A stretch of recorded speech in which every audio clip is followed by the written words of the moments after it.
Welcome in, ladies and gentlemen, to episode 28 of the Memorial Memo, KSR's Kentucky Women's Basketball Podcast.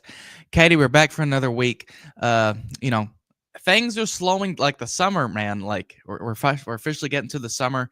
You're graduating from UK not too long from now. Here pretty shortly. First of all, I think we hit on this last week, but congrats. But Thanks. secondly, Katie, before we get to talking for this episode, how you doing? Doing good. Like you said, I graduate soon, and that's tomorrow at 9 a.m. So, Early tomorrow. um, yeah, I had to take my last final today and then prep for graduation and all that. And now I'm ready to take a break and talk basketball. I remember it now because I was talking about how much I would hate having to sit through the ceremony and everything. It's all starting to kick back in, Yeah. but very happy. I didn't realize I was tomorrow. I mean, I'm not in Lexington anyway, but it would be good to know. All right, I won't be in Lexington because the traffic will be absolutely horrible. But congrats, Katie. We got really one big topic for this episode. Now it's kind of like I was saying before we got on. This episode could be 15 minutes, could be 45. Who knows? We're just gonna get to talking, right? But the main thing that we wanted to hit on this week, like we think the roster's pretty much set, right? Mhm. Like we pretty much know what we're gonna end up getting. And Kenny said he wants to bring in one more piece, one more backup big.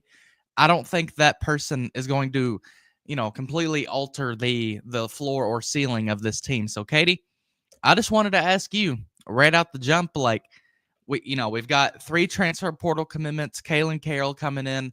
You bring back a lot of that core from last year. Obviously, you lose, Georgia Amore, Deja Lawrence, some kids to the portal. But Katie, I mean, just right off the rip, man, like how good do you think this Kentucky women's basketball team can be? I mean, if you look at the headline on the bottom of the screen, do they have Final Four potential? I think yes. Do I think realistically that's going to happen? No, and that's fully based off of the talent that other teams have gotten. It's not that Kentucky's team isn't talented. I think it's just other teams are going to be so much of a problem. Realistically, I don't think that Kentucky can make it to the Final Four. Um, but I do think there is potential there, and it definitely could happen. Yeah, I think because at the bottom of the screen on our graphic it says, "Does Kentucky have Final Four potential?" I think the potential's there. Like I wouldn't say they're. I mean, they're. I don't think Kentucky's a betting favorite to go to the Final Four, obviously, but I think there is the potential. But I'm like you, like in a way, like you look at this team, Katie, and when I was talking to Kenny, one of the things he told me, I think this is kind of off camera. He was like, he's like, well, he felt super confident about this year's team. He was saying, if we played in any other league, like we might be favored to win the conference. But that's just how how tough the SEC is. But Katie, it's kind of like how we talked about last year. Like with the SEC, I almost feel like the SEC is like the greatest prep you could have for the NCAA tournament. And we've hit on it before, but like winning the SEC tournament is arguably harder than going to a Final Four. If you just look at who you have to play against, right? Mhm. Like you're playing against like the number 25 team in the country, the number 15 team, and then like the number 5 team in the country. And that's probably, I may even be low. Like the SEC tournament in itself is like it's harder than the NCAA tournament, but I think there's definitely Final Four potential. Katie, what do you like about this team as we start kind of gearing up and kind of finalizing, like, okay, this is what these cats are going to look like? Yeah, I think that the main thing that I think Kentucky will have over last year's team is the depth.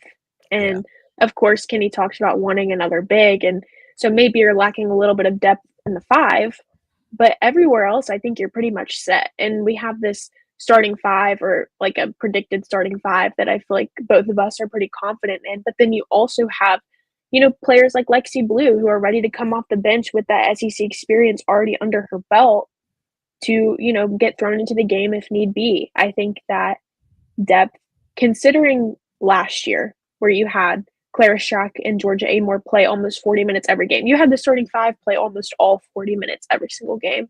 I don't think that's going to be the case this year, and I think that's going to be extremely helpful, especially in conference play when you're playing, 2 or 3 SEC games a week. Yeah, you look at this team, and I think we had the exact same starting lineup in mind, but I said Josie Gilvin, you said Dominica Perova. I Mhm, think that was the difference.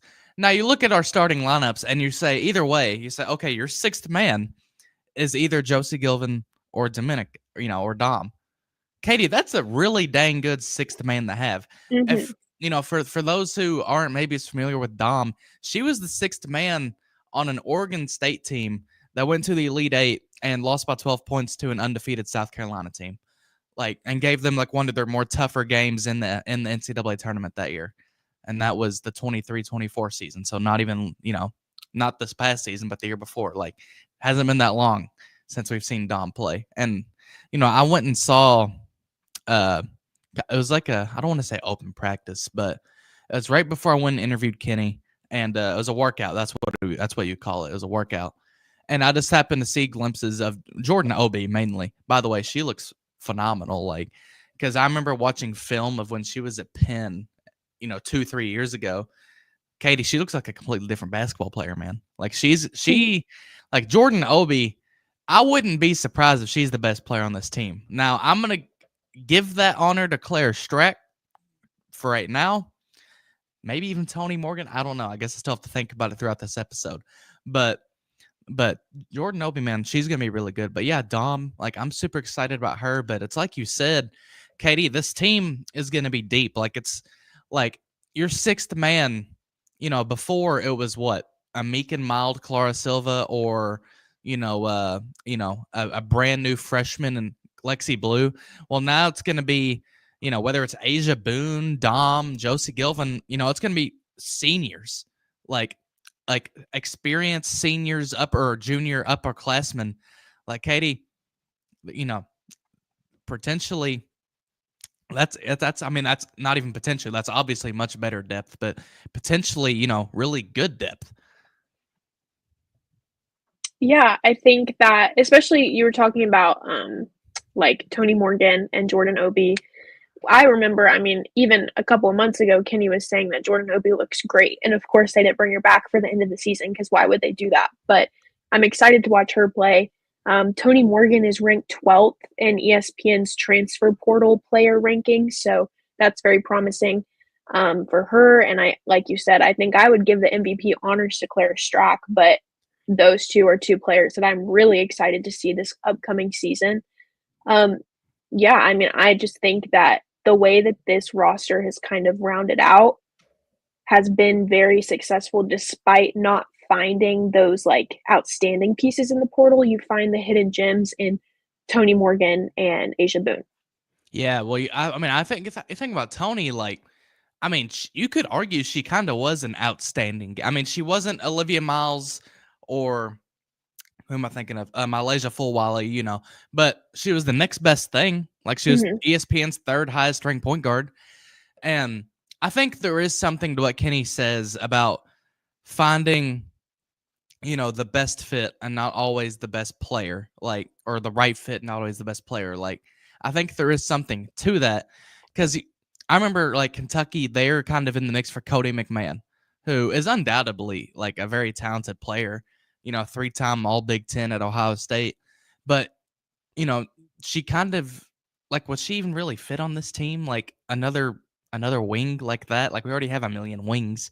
Like, I mean, call us, Buffalo Wild Wings or KS Bar because, we got all the wings you want, drums and flats. But with this team, the depth is something I'm definitely looking forward to watching. It's going to be nice when you look on the stat sheet at the end of games, Katie, and it's not going to say like 38, 38, 33, 37, 40. Like, you may see who do you think's going to play the most minutes? Like Claire Strack, I guess. Well, almost certainly Claire Strack. Like mhm. she may have to play 35 minutes a game, and hope to God, she can keep up and her injuries don't happen. But like, I mean, is it going to be Claire Strack? Like, I think, yeah, I mean, there's no one else that can really take her spot. You don't have Clara Silva that can come in and give her yeah. a break, so, but she's proven that she can do it. It's not, I don't think it's honestly, I think it's pretty rare that you can have a center play almost 40 minutes every game, so she's very athletic, she's very, quick, and I think that she's very talented, so I do think that she'll end up playing the most on this team for sure. You ever think about like who needs to Like who needs to take a leap? Like I'm like obviously like the easy answer is everyone, but I feel like between Tiani Key and Amelia Hassett, I feel like you really just need to see one of those two kind of explode, right? Like Tiani, I feel like could be an all SEC kind of player. And, I try to think about like who's the most underrated player going into this season. I mean, you could argue five different names, if not more, but I feel like Tiani Key, man, like she has some serious potential to be like average 15, 16 points a game, you know, 8, 9 rebounds a game, one, 2 blocks a game, be all SEC. Yeah, I think that she definitely I feel like we've been kind of forgetting to talk about both of them because, Yeah. there's a lot of excitement around new players and stuff, but yeah, I think that Tiani Key is gonna be one of the best players going into the season. And Amelia Hassett, I mean, she was very good at the beginning of the season last year, and then you hit conference play, and of course, it's harder for her to adjust to that, but she's still very talented, and I mean, I'm sure that this offseason has been spent trying to get her more physical and maybe more confident, um, in her offensive ability because she is very good. So I think that she also has that potential to be one of the best players on this team, maybe top 3, maybe second best, I don't know, but yeah, she's very good. She has a lot of potential too. For sure. And nobody, our good friend, nobody asked if I don't know if you all talked about it already. I think we touched on it briefly, but how much did it suck for Georgia to blow out her knee second practice? It was brutal. That's like, obviously she's moved on to the Mystics, but golly, man, like I was so excited because it's what 8 days from now, the 16th. Was it the 16th, Katie, Yeah. where the Mystics and the Dream were gonna play, and we were gonna get Ryan and Georgia going at it. And by the way, they played in the preseason game, the Mystics and the Dream won by like 30. And I went in the comments under the Mystics post, and everybody was like, "Yeah, it'd be nice to have a point guard. It'd be nice if we had somebody pass the ball." So they're missing her a lot right now. But yeah, I hate it so much for Georgia, but I'm just hoping she's able to bounce back. Uh, it's obviously good to see like she's still rostered. The WNBA is a brutal place, and like Cheyenne Sellers, who was like one of the best guards in all of women's college basketball last season at Maryland, just got waived. And to be fair, she just got picked up by the Dream, but like the WNBA, like or Harmony Turner, who, if you all follow women's college basketball on a decently hard scale, you'll know that she's the player that played at Harvard, and she was like Nerds Hoop too. Like she just got waived. Like the WNBA, even some of the best players don't make the final roster. It's good to see Georgia still rostered, but I hate that our rookie season's kind of going the way it is. Yeah, and we talked a little bit about the like kind of turnover from college basketball to WNBA being very short. Of course, for some players, it's longer than others because if you get knocked out of the tournament early, then you have a little bit more of a rest. So with Georgia, I mean, she did have a little bit more rest than some of the other players that got drafted, but I still think that a little bit more rest would have done her well. And just hope that, for the rest of the rookies this season, they get their moment of rest and able to just recover their bodies from a really tough season this past season. So I think that it's really sad that she's not going to get to play. But I said this last week, I think this might just be like a really much needed rest and recovery for her, because she is so talented. I'm sure she's going to make waves next season. But yeah, I was excited to watch her play. Yeah, I was excited to watch her play, and I was excited to see just what she could do. But well, I guess you have to put that on hold. But Katie, back to this year's upcoming team. Just talking about point guards, Tony Morgan. We hit on her briefly. I'm super excited for her, and I feel like, and we've talked about this, or at least I know I have, where it feels like Tony's just such a good fit for this team and like the personnel, because I can just see the visions now, Katie, where there's going to be Josie Gilvin or Asia Boone or Dom or Amelia, whoever, standing on the perimeter. Hell, probably all of them standing on the perimeter. And Tony Morgan, she's going to do what she does. She's going to drive down to the bucket. And if she isn't, making a tough layup or saucing somebody up, she's dishing it out for a three. Like, I can just see.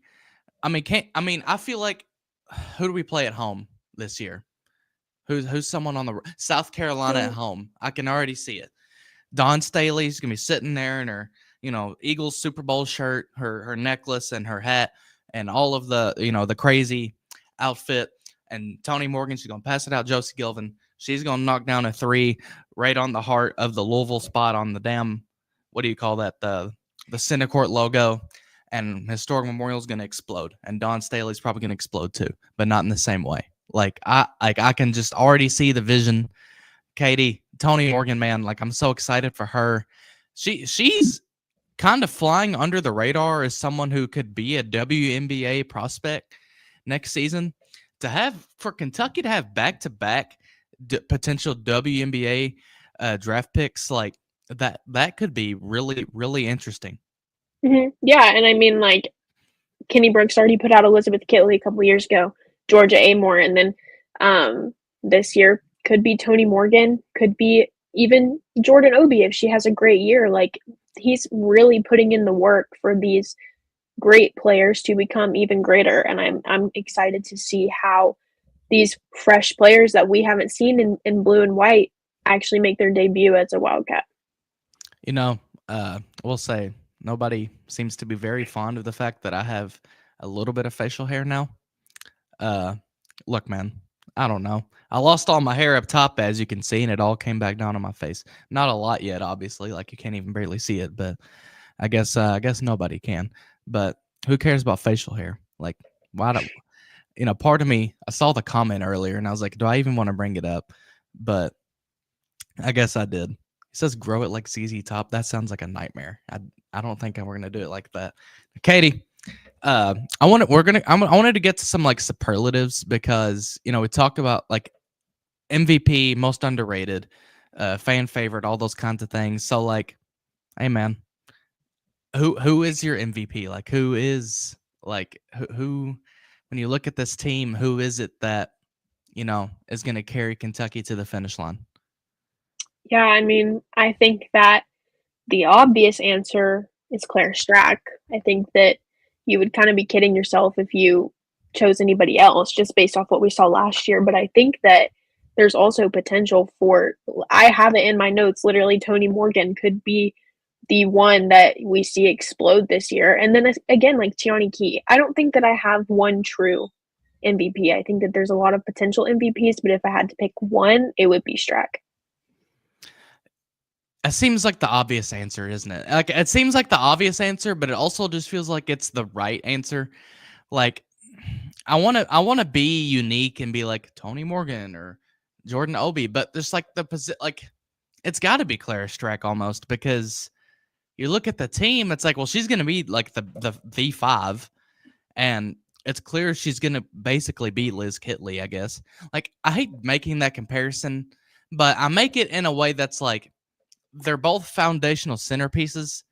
They're different players, like they have ever so slightly different kind of styles, I guess you could say. But I hate making the comparison because I don't want it to just be like, oh, you have to be Liz Kitley just because you play for Kenny. But she's like Liz in that fact that she's going to be foundational and she's going to be, a big part of the team and probably the biggest part. Katie, who in your mind is going to be the player? And I kind of mentioned Tiani Key, but who's the player that you're going to look at and be like, people don't know about her, but they should? Who's that going to be when we get to January, February? You're probably going to be sitting there like, I told y'all so. This is the one I knew was going to be good, and y'all just weren't listening. Yeah, I mean, I agree with you. Tiani Key was very good last year. I think that this year we'll see a lot of the same. I'm hoping that the consistency is there because remember after the UNC game, she kind of had a little spurt of like not the best performances. But I think that if she can become as consistent as she was at the beginning of the season, I mean, just like Amelia Hassett, they're going to be very big issues. And of course, Tiani Key's coming up on her senior year, maybe a WNBA prospect if she has one of these seasons that we're talking about. Like, oh, we knew she was going to be good, but y'all didn't listen. I think that could be her. You know who I'm going to say for this, actually, just because we've already mentioned Tiani? Asia Boone, Katie. Let me tell you, I was talking to somebody who I guess I could say just has Conference USA connections, like connections to Liberty and that whole conference. They're super high on Asia Boone. And it's not just because like they kind of know the teams there. Like just from what I've picked up, like Asia Boone was a nightmare to scout against because she has, she can handle the ball, but she is such a threat moving without the ball, like off of screens or in sets. Like she can kill a team, like with her shooting and the way she handles and everything. Asia Boone, whether she starts or is a sixth man or what, like she may be. I'm not gonna say I'm not gonna say all SEC because I just don't know about that. But like, could she be like a newcomer of the year or like all SEC like second team, or could she be you know something like that? Maybe a defensive player of the year kind of thing, Mhm. or a defensive team. Maybe like Asia. From what I've heard about Asia Boone, she's one that we need to be super excited for. But I feel like for fans, I feel like Jordan Obi is going to be one that flies under the radar Mhm. just because they haven't seen her play either. Yeah. I think with Asia Boone, you kind of imagine that she's someone that Kenny Brooks already knew quite a bit about just because Liberty, Virginia, Virginia Tech, Virginia, they're all both in the same state, pretty close together. So surely he knew of her. She's very talented, and you can just take a look at her bio, and it says like she is already in the top 10 career list at Liberty in 2 years with 125 total three pointers. So she's a very good 3-point shooter, and I'm excited to watch her play. Yeah, I feel the same about Jordan Obi. I think that she's going to be very talented and kind of one of those to make waves on this team as well.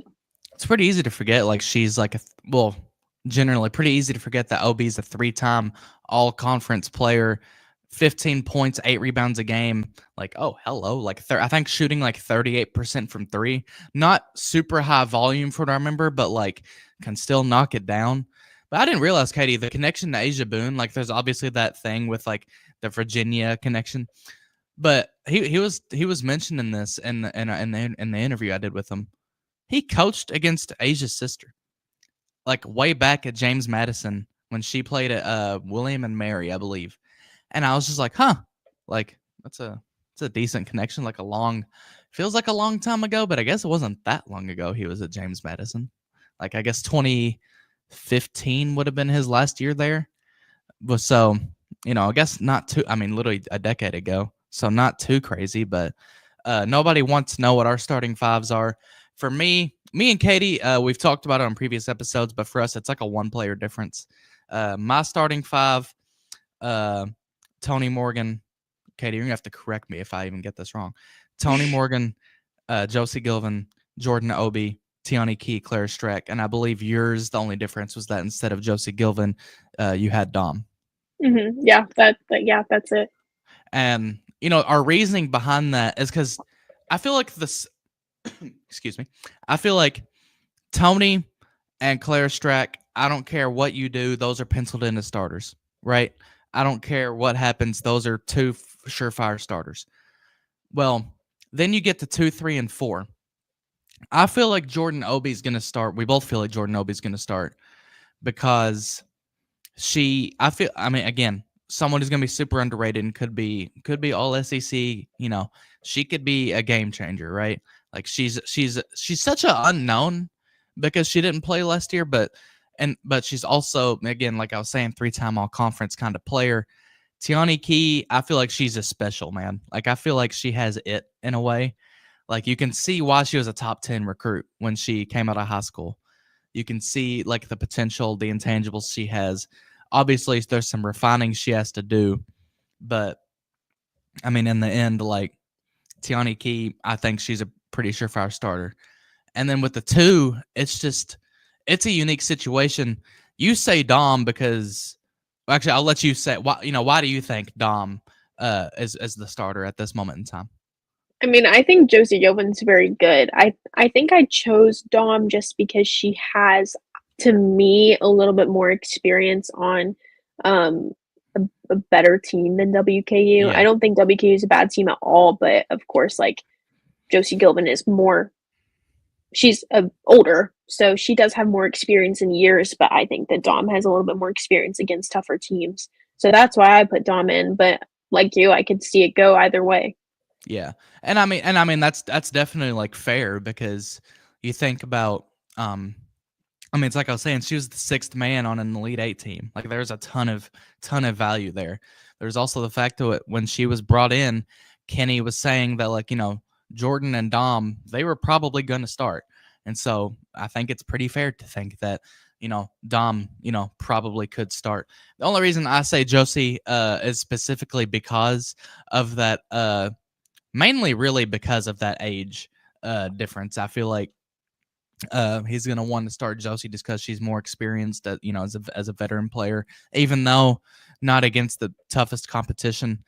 But also think she brings a lot to the table, like defensively. She really could be all SEC defensive team. I don't know about defensive player of the year because Claire Strack could definitely make a back-to-back run, but all defensive team, I don't even think I'd be shocked.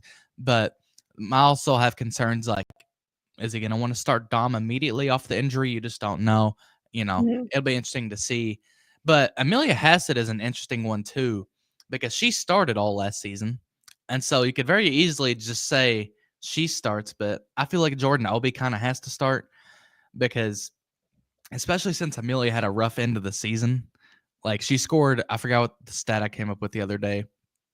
It was she scored double figures in like nine of her last, or I'm sorry, only got into double figures like one of the last 10 games or however many games it was. And, she had a rough end to the season. So I don't know if Amelia will start, but I will say I feel like Amelia off the bench is still great. Like Mhm. she gave you what 9 and 8 a game last year. Hopefully the threes fall more consistently this year. But I feel like Amelia, like she can give you a ton off the bench too. Yeah, I almost kind of feel like Jordan and Amelia kind of split the game, like, almost completely because I think that they're pretty interchangeable, at least from what I can tell defensively. I think that Jordan Obi probably has the offensive edge on her just physicality wise. But I think if Amelia Hassett kind of gets that uh, double figure scoring back under her belt, she'll be playing consistent minutes, probably come off the bench first or second, besides like Dom or Josie Gilman. Then you think about someone like Lexi Blue, who is more of a guard than Hassett is, but is she gonna have a big jump to year two? Like she was a top 40 kid, Like is Lexi Blue gonna like could she be the sixth man again? Like you just like this team, like it's so fun to sit here and talk about the possibility of playing like 8, 9, 10 different players. Whereas last season you're like, all right, we know the 6 or 7 we have to trot out because we can't really do a whole lot. Nobody asks, is Brooks big on NIL? Use BBN to pay them ladies. They are they are big on NIL. They have to be in this day and age. Like you think about some of the big winners in the offseason. Texas, LSU, Ole Miss, South Carolina. Oh, they're all in the SEC. Well, I mean, like Kentucky has to be big on NIL. Whether they want to be or not, right? Like whether they will like it or not, you have to be big on NIL. Um, I've heard numbers about like how much Kentucky's making, how much a few players are making. You're never gonna hear me throw out those numbers. One, because I don't even know if it's my position to, like, to be honest. But also, Katie, you just don't know what in the hell is accurate and what's not. Just to be completely honest, like I feel like it would be wrong for me to throw out a number again. I say this a lot, but that $20 million number that came out for the men's basketball team, that number's not right at all. But it was reported, and they I mean, we'll just say like David got that from a good source, I'm sure. Like David does good work, but there's like dude, some agent probably told him that because they wanted to get their kid more money. Like, let's be real here, right? Like with NIL, I just don't know, and rev share, and like there's like laws and court cases, and that's all above my head, and I don't even know what in the hell I'm talking about anymore. But and to be honest, I don't think Kenny or the team or anyone or Mitch really kind of understands. They did that thing with the what do you call it? Like the Champions Blue. I don't even know what that totally means. I asked around and everyone was just like, I don't know, it was like some way for UK not to get sued. I don't even know what that's supposed to mean. But Katie, my whole point in saying like they're big in NIL. I've heard the numbers are good. Like I've heard their competitive numbers, but in the end, like yeah, Kentucky's big on NL because they kind of have to be. Yeah, I think also it's hard to have a number like that or even, like, have an assumption because NIL is so often changing. I mean, the court cases are literally still happening. There Yeah, was just an update, like, yesterday. So, it's definitely still developing, and I think that that is one of the, like, concerns of a lot of fans is, should there be a cap? Should there not be a cap? Like, all this stuff about how much money these players are actually making, but at the end of the day, like, obviously Kentucky cares about NIL because, like you said, they have to, because they're competing at the end of the day, yeah. and money wins basketball games. Truly, I think it does, and in order to be a competitive team, you have to be willing to spend the money on good players. I haven't had somebody directly from Club Blue tell me, but I think it's fair to say they're like a friend of a friend kind of situation with someone from Club Blue, and they said the numbers they've gotten for women's basketball is really good, so that's obviously good to see. But Katie, who on this team? Because last year, I think it's fair to say it was Cassidy Rowe and Georgia Amore were your fan favorites. Now Cassidy not here anymore. Not talking about that situation anymore. George is in the W. Katie, who's the fan favorite this year? Is it Claire Strack just because she's coming back, might be the best player? Is it Josie Gilvin because she's from Kentucky? Who do you think is the fan favorite for this year's team? Like who's someone like whose signs are we going to see in Memorial? I would say preseason, you go with the players who are returning. So Amelia, Yeah, Tiani, Clara, Lexi Blue. But I think as you get further into the season, of course, a lot of Kentucky fans feel very strongly about having one of their own on a yeah. team. So Josie Gilvin could very easily become one of those fan favorites. I think it just depends. I feel like a lot of times fans tend to gravitate towards the best players as being their fan favorite. So I would say probably Clara Strack um, for most of the season, especially because she was so good last year. I could see her being the fan favorite all season this year. Nobody says tracking key. You say I mean, yeah. I didn't Lexi Blue's a really good one because of the name, like Mhm. Lexi Blue. But like as soon as I feel like as soon as she gets rolling, like as soon as she becomes like the player she can be, it's gonna be Lexi Blue, and there's nothing we can do about it. Whether I mean, we'll like it, but like it's the fan favorite's gonna be Lexi Blue at that point. Everyone is gonna be wearing their like Lexi ton or their blue shirts or whatever.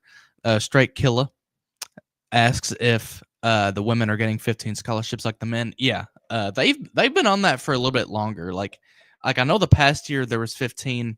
I'm not exactly sure how long the women have been on 15 scholarships, but that's been a thing on the women's side. And it just kind of moved up for the men. But yeah, women are on 15 scholarships.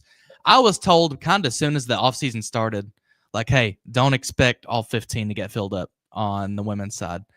Uh, they are saying like he's gonna want to get, you know, 12 to 13 because 12 to 13 is the number he's always rolled with. It may be like 11, 12 this year, but 12, 13 really good players instead of just trying to fill out a team. And so, I mean, I think that's where you're at with that. But yes, it is at 15 scholarships.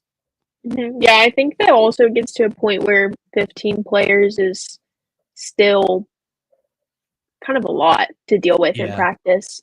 And then nobody asked if you can still have walk-ons. I think yes for the next couple of years.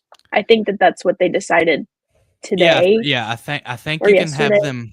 Yeah, I think you can have walk-ons for like a couple more years, but those are going away at Mhm. some point. But Katie, I wanted to ask kind of just like one more, well, I guess a few more like big questions just about this team.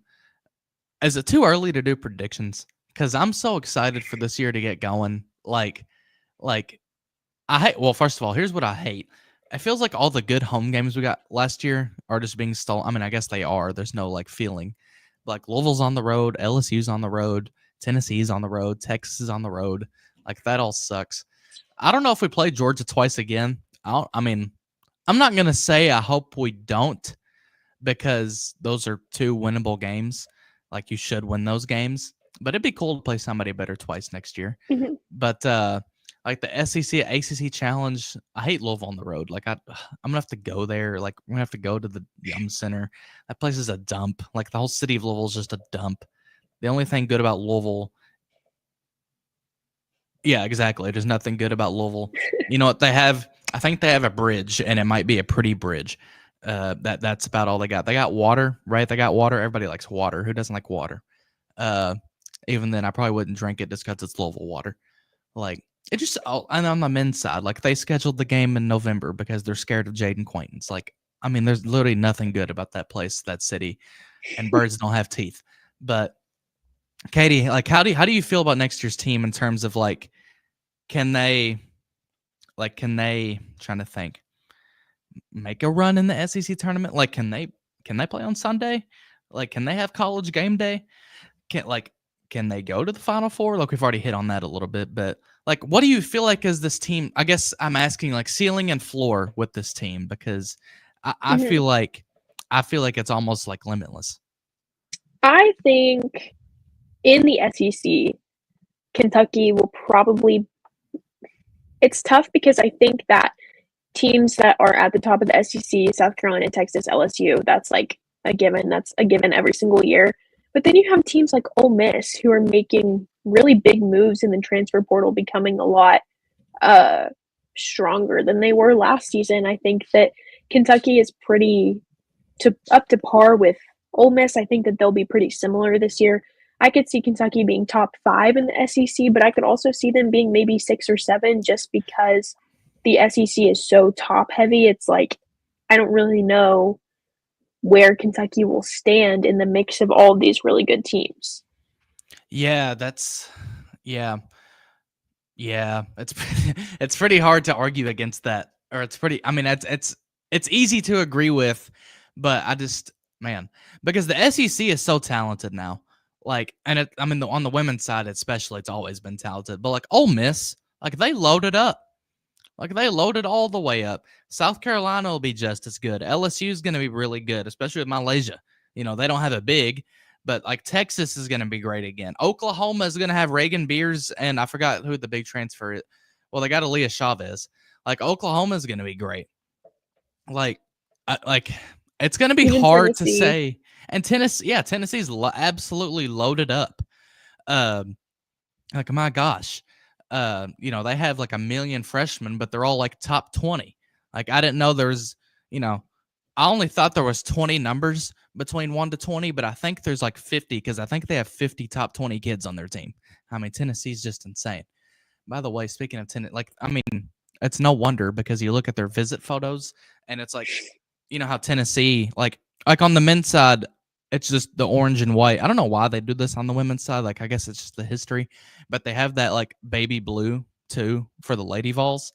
I mean, it's just an orange Lambo and a baby blue Lambo just sitting in the background of the visit pic. Like, oh, I guess we know where the NIL money, you know, the pilot gas station money's going to. But yeah, Tennessee's loading up too. Like it could be very hard to get a double bye in the SEC tournament, you know, and that just kind of speaks to how great last year was, really. But I feel like if you're Kentucky, you just try to build off last year. Like you're trying to get back to a double bye. You're trying to host again in the NCAA tournament. I mean, I feel like with Kenny Brooks here at Kentucky, you know, you're not gonna get it every year, and you're not gonna get it most years, but you're hoping you make that Final Four once. You're hoping you know, for him, I hope you get back, you know, to your second Final Four, hopefully win your first title. And then for Kentucky, it's like, I hope you take us to places we've never been, kind of Mhm. thing. Like we don't know what a Final Four is like for on the women's side. Take us there, right? Like I think this team can do it.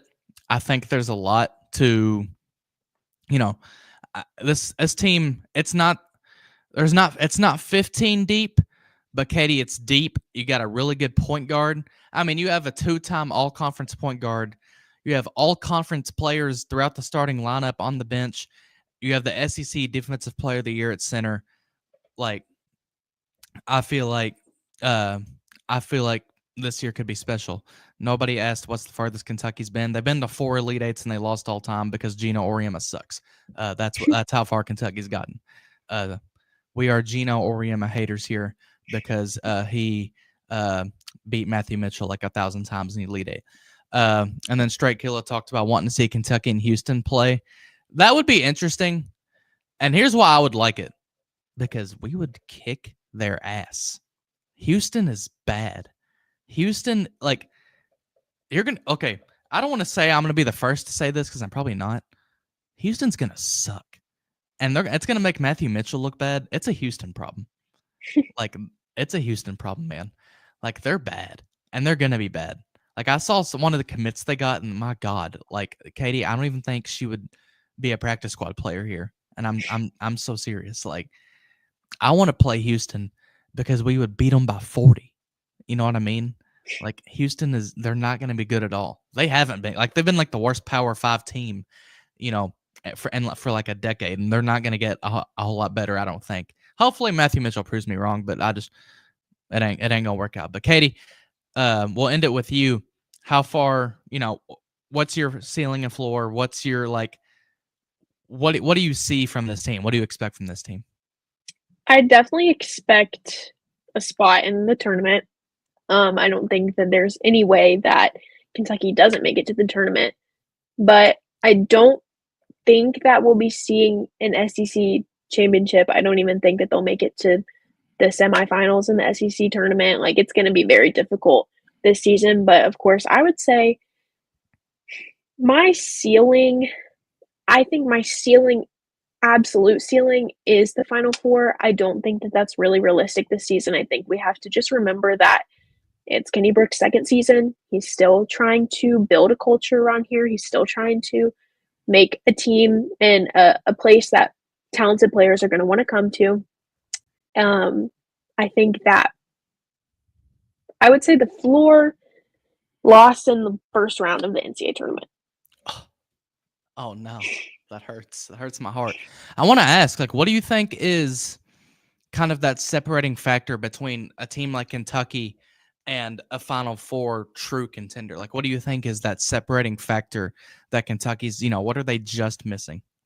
I think that the problem is teams like South Carolina and Texas have created this culture around their program where they just absolutely have the best players in the country, and they're so good. And like coaches like Dawn Staley, they're so good because they have money. We talked about it earlier. I think money wins games, and I think that just historically they've been so dominant in this league that I don't think that Kentucky at this point can beat them, but I do think that that is happening. Like, I think that this roster that Kentucky has right now is the beginning of a true Final Four, if not championship roster, if that makes sense. Yeah, it does. I just feel, with this team, I don't know. I think I'm just so excited for more Kentucky women's basketball. I feel like I'm ready to say, like, hang the banner. Not really, but I'm just ready to see this team get going. I just, I feel like I'm excited about Tony Morgan. Another year of Claire Strack, and then all the unknowns that you bring, like the transfer. And I feel like Kaylin Carroll, we aren't talking about her enough. Like, she's a top 15. Like, she's Kentucky. Well, actually, Madden Greenway got moved up in the rankings, but like Kaylin Carroll is Kentucky's highest ranked commit in forever. Madden Greenway will be the highest ranked commit since 2013 whenever she comes in. Like we're not talking about KK enough. She could be the sixth, I don't know. Maybe she's a phenom. Maybe she starts. Like, I just don't know. I'm like, there's so much depth to this team, especially just compared to last year. I'm super excited about it. But Katie, before we get out of here, do you have anything to say? Nope, I think I'm good. Because I'm excited. I think I've said that maybe 100 times this episode. That 2-word phrase. I'm excited. I'm pumped. I'm ready to see what this team does. But I'm Phoenix Stevens alongside Katie Hutchison. This is episode 28 of the Memorial Memo. We're chugging along. We'll get to 100 soon enough. Before in the blink of an eye. Thank you all for tuning in. We will catch you all next time.